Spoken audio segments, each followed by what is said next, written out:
সাধারণত মেট্রো রেলের সামনের এই জায়গাটাতে খুব একটা আসা যায় না।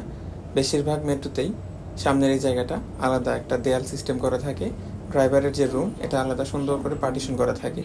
তো ভাগ্য ভালো, আজকের এই মেট্রোটাতে আমি জায়গাটা ওপেন পেয়েছিলাম, তাই ভিতরের টানেলের ভূতের সৌন্দর্যটা উপভোগ করার সুযোগটা হাতছাড়া করিনি। এগুলো দেখতে অনেকটা সাইফাই মুভির মতো লাগে।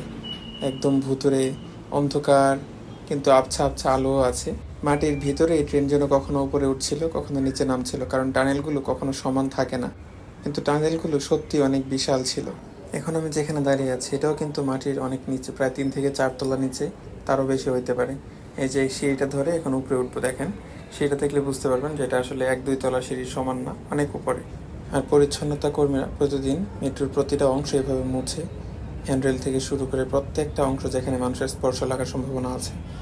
তো এই দেখেন আমি এখন প্রায় বের হয়ে গেছি। বাইরে থেকে আসলে বুঝতে পারবেন যে আসলে কতটুকু নিচে ছিলাম। এই যে এটা মূলত মাটি। আর এই যে দেখেন কত গভীর মেট্রো স্টেশন। ওই যে দেখতে পাচ্ছেন ওইটাও কিন্তু স্টেশন না, ওইখান থেকে আবারও সিঁড়ি দিয়ে নিচে নামতে হয়। সব মিলিয়ে প্রায় 8 থেকে 10 তলার মতো গভীর প্রত্যেকটা মেট্রো স্টেশন।